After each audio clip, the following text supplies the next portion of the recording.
Welcome to the Salt Strong Podcast, disrupting fishing entertainment as you know it. Prepare to laugh. Prepare to get to know fishing legends in a whole new and unfiltered way. And on occasion, you might even learn a thing or two about fishing. Here's your host, Joe Simons. Like diamonds. Hey there, my name is Joe. I'm here for the first time and I have a fishing addiction. Hello, my name is Luke. As you can see here, this is just the plugs bit of my arsenal. I also have a fishing addiction, and we're going to talk about that today. Welcome, Luke. Welcome. Well, and welcome everyone else. Here we are, Joe Simons, Like Diamonds. We're back again, do another fun podcast / video. And we were talking recently of this cold front that just came through, depending on what day you're listening or watching this. Massive cold front all over the country, but Florida to get into the 40s and even 30s for a little bit. That's cold. That's wintertime chilly. So we're like, man, what are the best lures? What are the ones that we want to avoid during the winter? Because all lures are not created equal all year round. And so I thought this would be a fun podcast to just kind of rank them, just like we would in school. A, B, C, D, F. F means like don't use it. And that doesn't mean it's a horrible lure. It just means don't use it in the winter time. Knowing the worst is actually sometimes more important than knowing the best. So a lot of times there's a variety of lures that will work in a small segment that won't. And so we're going to cover both just to make sure that you're maximizing your valuable time out on the water. And this is all, again, all done the hard way, right? Buying all sorts of stuff. I'm a little bit embarrassed on how many lures I bought over the years. What's that white thing in that capsule? Yeah, this was we went to the chapter in St. Augustine. Remember, it's at that bait shop, and I got talked into it. Right, like it's cool looking top water, still in the packaging. I just threw it in the canal to see how it looked, but it's got like a interesting design. It's designed to cast far. So again, another one of thousands of lures that I bought and never really used. It seemed good idea at the time, but I'm sure it works okay, but I don't think it would be a game changer one way or the other. Like many of our purchases with tackle. Yep. This is for all inshore fishing. I think the title is probably going to say something redfish, trout. A lot of times we come up with a title after we record these, just in full transparency. But we're talking about redfish, speckled trout, snook, maybe flounder. But in general, the inshore species you'd find in Texas and Florida, the Carolinas, everywhere in between. So where do you want to start, dude? Let's start with one of the worst, and we're talking about really like cold front, like cold weather, and sometimes it varies, especially like the further south you are, like even in Central Florida. There's going to be some days where even these worst lures that we're going to say worst are still good. Like if you get like a 5-day warming trend, now those fish are more aggressive and they're going after these lures that we're saying are the worst. So after a cold front, I'll just go ahead and start off. After cold front, you really do not want to be throwing top water. Yes, it can work, but most of the action is going to be on the bottom. And so when you're throwing top water, you're automatically having your lure as far as possible away from where most of the feeding is happening. When that water's cold, the fish naturally try to find the warmest water they can. And that's going to be as far deep as they possibly can go. And then secondly, another con to top water is that fish, when it's cold, their metabolism is at their slowest. So they have to eat the least amount, throughout the entire year. So when they're not hungry, they're not going to go out of comfort up towards the surface to eat. So long story short, as much as I love top water, it's absolutely like during the fall, this is my favorite, especially this one right here. We have this mullet pattern on the Moonwalker. It's amazing. But now that we're starting to get some cold fronts, now this isn't my automatic start lure. Now, after cold front, it's not only is it not a start lure, it's one that I don't even bring out. So what grade do you give it? Are we going all the way to an F or a D, or where would you put it? I'd give it, so we'll say after a cold front, it's an F, but then like every day, every day of warmth after a front, it'll go up a grade. Say that. So 5 days later, could be an A. 5 days of warmth after a cold front, where it actually starts getting warm again, it could still be good. But actually, I shouldn't say it's an A. It probably should never be an A, but it will get up to a B. It will cap out at a B. But after 5 days of warmth on a warming trend, I will still use this in the winter. But after cold front, never. It's going to decrease the odds of catching fish. That's super helpful. So yeah, guys, think of this. If you remember back in your school days, maybe you got an F or a D on, one project or one test or one quiz. It doesn't mean you have a D or F for the whole year, unless maybe you just did and failed everything. In that case, stick to fishing. But that's the good news, because top water could be really great, like you said other times. It just happens to be an F during this specific time, right after a cold front, when it's super chilly in the middle of the winter. So, okay, cool. What else? What do you want Let's to go from worst to best. What do you say? So best after a cold front would be something like this right here. This exact setup is maybe since some people are listening, tell them what you're holding in your hand. I was keeping them in suspense. So it is the Prawn Junior. This is it's a 3.5-inch shrimp lure on a jig head that's weedless. So for many years I didn't use shrimp at all, and I was totally missing out. And then I started using shrimp, and I was using traditional jig heads. And the problem with that is that if, when you're fishing tight to structure, so during the winter, right, these fish are naturally going to go to deeper water. And these fish have lots of fears, especially getting eaten, number one. And there's dolphin, there's sharks, there's a lot of things that can eat these fish. So whether it's redfish, trout, snook, or flounder, they're naturally going to be holding close to structure. And a lot of times they're going to be holding really tight to it. Knowing that if we can't get our lure, knowing that they're near structure and they're not aggressive, if we don't have our lure very tight to structure, we're not going to be catching many fish. But if we can get our lures tight to structure without getting snagged, we can catch a ton of fish. So once I started using this type of setup, especially embedding the hook point into the lure, now it's super weedless. I can skip under docks. I can bounce off of rock jetties wherever I'm fishing and literally bounce down the whole terrain without getting snagged. And then when a fish hits it, yes, the hookup ratio isn't as good as an exposed jig head, but the benefit of not getting snagged every cast far outweighs missing a couple strikes. So in general, though, if a fish strikes, it's going to expose the hook and fish on. So this exact setup right here is my winter cheat code. You want something small, you want it on the bottom, and you want it to be as weedless as possible. And this by far has been my most trusted during the winter. So it's the Prawn Junior versus the bigger prawn. Yeah, Prawn Junior. Yeah, Prawn Junior, and then the jig head. There's a lot of different weedless jig head options. This one in particular is from Haas, the round eye.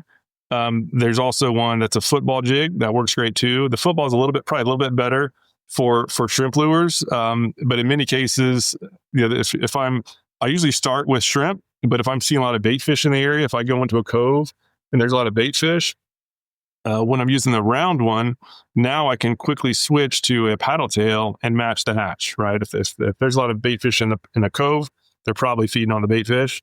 And so I just like using the round eye because it matches, or it pairs up very good with shrimp as well as the paddle tails. So it's just more diverse. The biggest takeaway I had was when we did the very first live podcast. Remember, we went out there where it was uncut, just camera rolling. And we were, this was years ago. We felt like little babies when you go back and look at the footage, but you were catching on the fish and I wasn't. And it was just a slight difference in the jig head. We're using the same lure. We're literally next shoulder to shoulder, making the same sort of cast. But Luke was getting down in the lower water column where all the fish were. I think it was in February. We had jackets on, so it was cold after a cold front. And just getting down another extra foot or two made all the difference in the world. As soon as I actually got a heavier jig head on and started being able to hit the bottom and feel the bottom, what do you know? I hooked up with a fish right away. And that part's critical. So many people miss so many fish that are right underneath them because they're not which is why we're doing this video, right? If you're using a topwater, you're not going to catch them. Even if you're using a paddle tail or something that you really had confidence in the middle of the water column, you're still not going to catch them. Only until you get down to that bottom are you going to really have a lot of consistent strikes. Yeah, and that one for specifics too, because that was one of my favorite podcasts because I was totally owning Joe out there. And, it was 8-0, I think, by the time you switched. And I didn't tell him. I knew what was happening. I didn't tell him, of course, because I'm his brother. But I was using a 1/4 ounce jig head, and Joe had a 3/16. So we're not talking about depth control from like a 16th ounce to like a 1 ounce. They're like even like small little changes can make a very big impact, especially during the winter. And usually the benefit goes to whoever's getting down the quickest and holding tightest to the bottom without getting snagged, right? Tight to the bottom, close to structure without getting is almost going to win, I'll say 95% of the time, almost every time. Cool. So you're going to give that one an A, the Prawn Junior on A+. Haas. Yeah, that's weedless jig head. Yeah. A+. Wow. Feel generous. Quite the generous grader there. Could have used you back in biology, senior high school. All right, what else? What else you got? All right, so we'll pivot. We'll kind of go worse. So this is the next to the worst. So however you say that, it would be something like this, where this is a big lure that doesn't go very deep. So this is for those listening. This is a Skinny Lipper XL. I love this during the fall. This has been some sort of lip plug, right? Yeah. Doesn't have to be the Skinny Lipper. Yeah, like a lip plug. So top water, again, no top water. This is slightly better than a top water because it actually does go down from the surface, but it doesn't go down very far. This at a max depth of this lure, or lures like this that are a buoyant plug, a floating plug with a small lip, they're not going to go down more than, say, 2 feet of water in most cases. And in general, especially after cold fronts, most of the fish up in the shallows, meaning like 3 feet or less, they're going to shift out. They're going to shift out to deep water. That shallow water is getting just zapped by the cold. They're retreated. They naturally will move deeper. And again, we know they're not going to be super hungry, so they're not going to chase down a meal, especially one that looks big and fast and hard to catch. They're not going to bother. So, although I love it now, this would be like an A before the cold fronts start rolling in. Now that the cold fronts are starting to show up, this is one that I'll be using much less frequently. But just like topwater, right? A day or so every after every cold front where we get some warmth and it's noticeably getting hotter and hotter and hotter, then I'll start pulling this thing out when I want to weed out the smaller fish. So again, 5 days after a front where it's starting to be nice again and fish are getting active, this is actually, I would give it a B or maybe even a B plus if you want to go out and catch the bigger fish, where you can cast so far with this. If you're on a boat with 4 people and they're using regular lures and you're throwing this one, you're going to cast like 30 feet farther. So you can pick off the big fish, knowing that the small fish, if they do try to strike it, they'll probably miss. That they literally can't get in their mouth. But the bigger ones, like the 20 plus inch trout, dominate this thing. Before we go on to the next lure, there was a question in the insider community from someone who had just moved to Florida and was just asking in general about these fronts. And the question was, it's freezing outside. We're all bundled up, hit 40 degrees. How long before that really makes a big impact in the water? Obviously, wind, we're feeling it a whole lot quicker than a fish would in the water, especially a large body of water like the Gulf of Mexico or the Atlantic. Well, and I know I'm looking for a scientific reply, but in general, you got to have a few days of a really good cold front to really make an impact. And I know in the beginning it kind of fires them up. What's your answer to that? Well, I mean, a lot of times it's pretty immediate. I think they can just feel that pressure or the pressure rising and the days are getting shorter and they can feel that front and the bigger, smarter fish will just naturally shift out to deeper water. So usually even these early fronts, I'm having my best results fishing my winter lures and my winter style like immediately. So although the water hasn't dropped even close to proportional as what the actual outside temperature has dropped. Yeah, because the surface often gets it first, and so like up on the shallows, like a shallow flat. With bass fishing, it might be a little bit take a little bit longer, but with these tides, right, especially like a low tide on a shallow flat, that cold air, I don't know how many inches it'll penetrate fast, but that water close to the surface is the one getting the coldest quickest. And the fact that we have our tides, so even at like a low tide, that first inch of water is going to start impacting a lot of fish. And again, they'll just naturally shift off. And again, it's the sign I look for just to know if they have or haven't moved off is really just looking for mullet schools.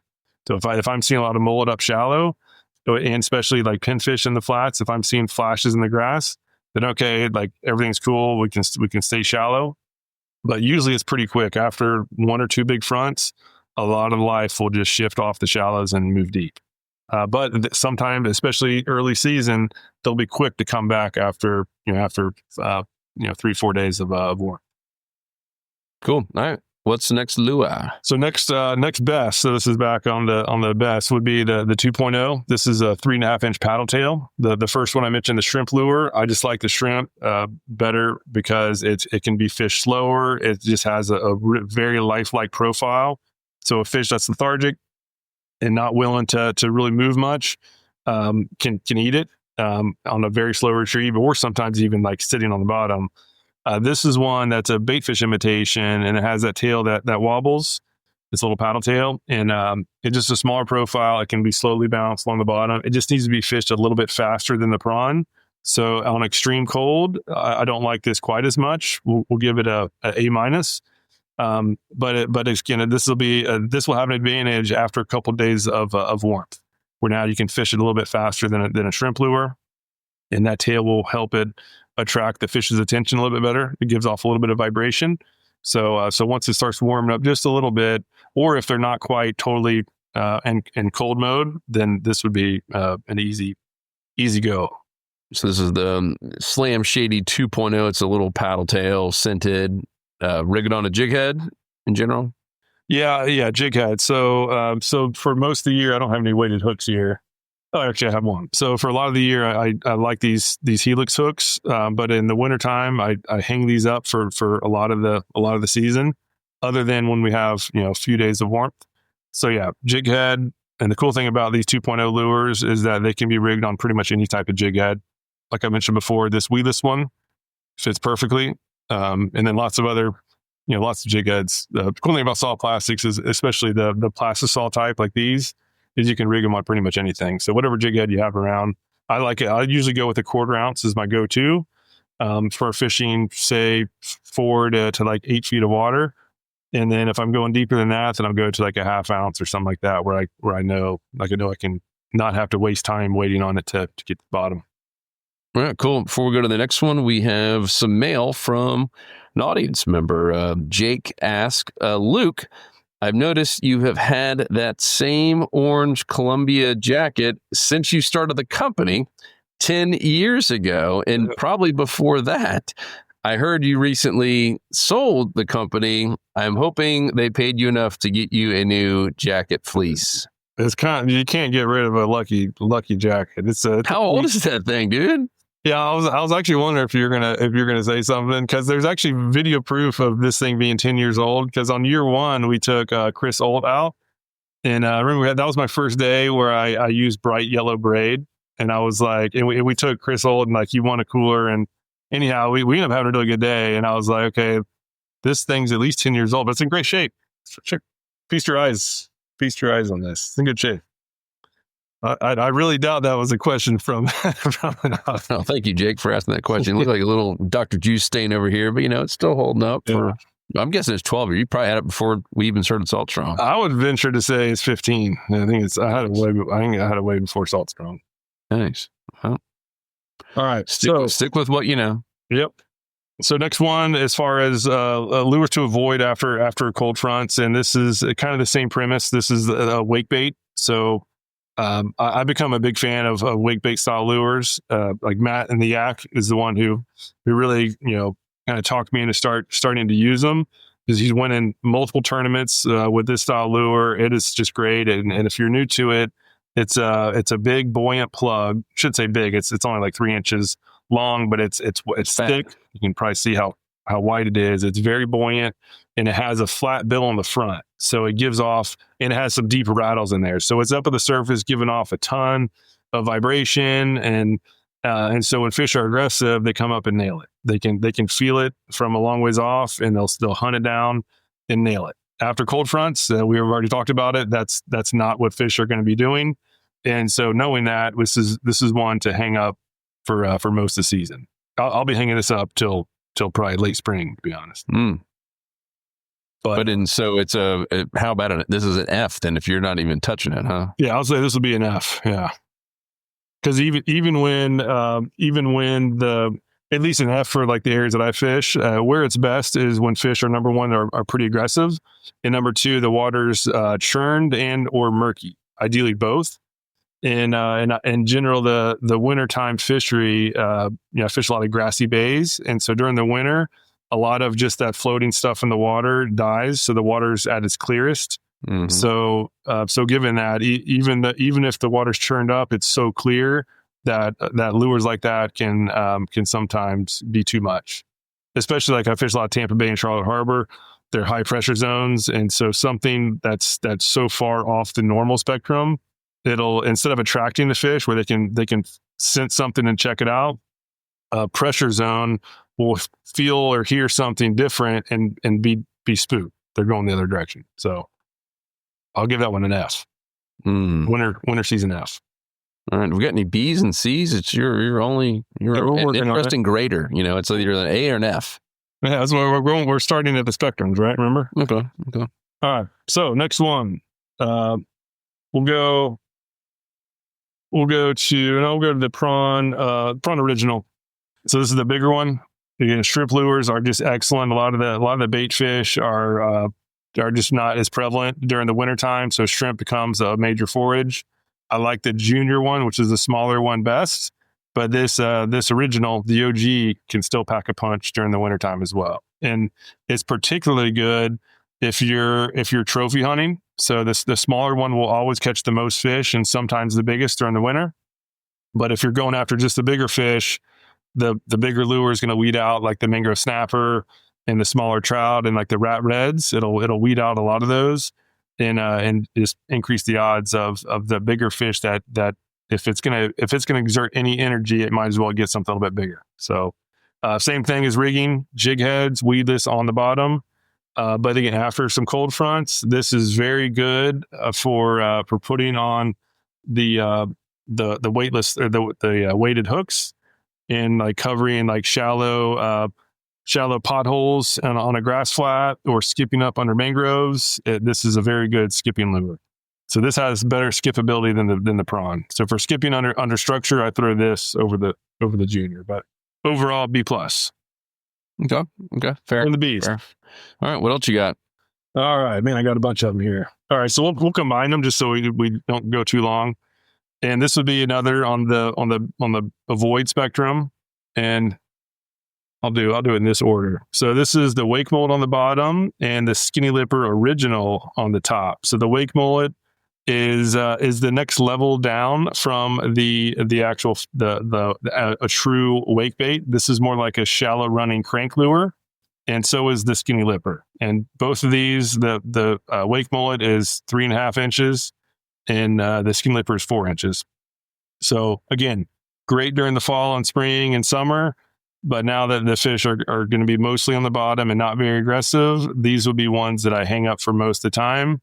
That being said, after the cold fronts, I'll bring these out because they just cast farther. When the fish start getting aggressive in between the fronts, these will cast farther and they weed out the smaller fish. Like even like 18-inch red kind of has, or I should say, underslot red has a hard time, sucking down the skinny lipper. So it'll be up there messing with it, missing, and then a bigger fish will come, see the commotion, and get it. So as far as these ranking, I'll give the wake mullet a D, which is a shallow running crank lure, but I'll give the skinny lipper a C. So this has just better darting action. It has a more natural look in its sight generated strikes versus this shallow running crank lure that's more vibration focused. And as I mentioned before, once the water gets clear, the vibration importance goes away. And sometimes as a deterrent. And a lure like this, like the skinny lipper original, 4 inches, good looking natural darts with a little bit of noise, but not too much, has an advantage. I had some really good days in the winter with this, but it's always after days after the cold front. And when the sun is up. Sun is up and warming just on a warming lives. Even when it's cold, if it goes from 50-degree water to 60-degree water, that 60 degrees feels really good to the fish. So just a upward trending temperature. All right, you got one or two more. I got to jump in a few minutes. The new boss really ride me. I got to call with him. So. Yeah. So So we'll go to the bigger paddle tails. We'll just kind of group them. So the 4-inch and 5-inch mulligans. So these would be like B's and C's. And just because the fact that the smaller lures generally do best, I would give the 4-inch mulligan a B, and the 5-inch would be a C. Just because, again, the smaller lures generally start outperforming. As far as rigging, same thing. Jig heads on the bottom, especially after the front. When this 4-inch mulligan would be possibly an A or A minus, would be 3-4 days after a front. I'll rig it just like this. When this fish start pushing up shallow again around some shallow oysters, that's when this 4-inch mulligan can be awesome. It'll cast farther than the small one while being weedless and attracts a good amount of attention.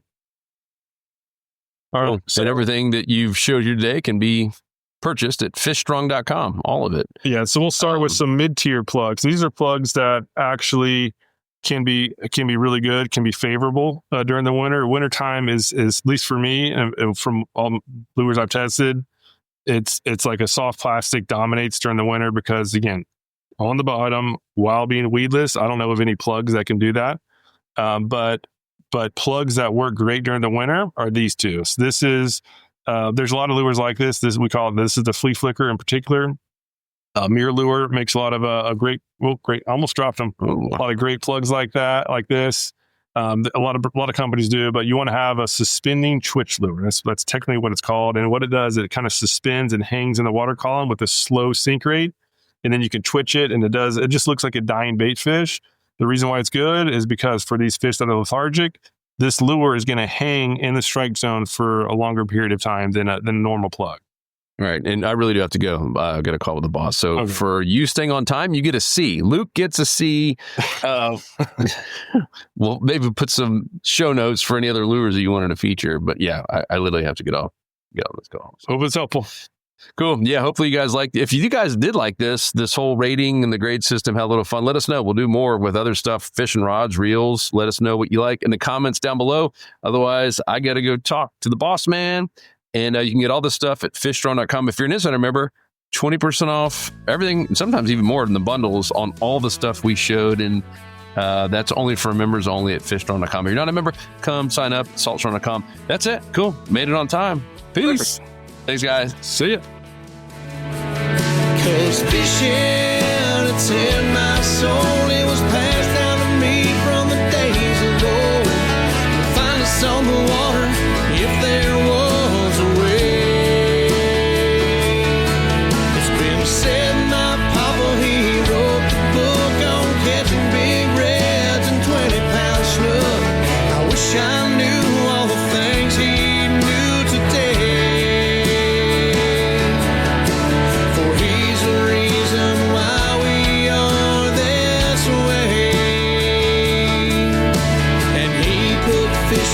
So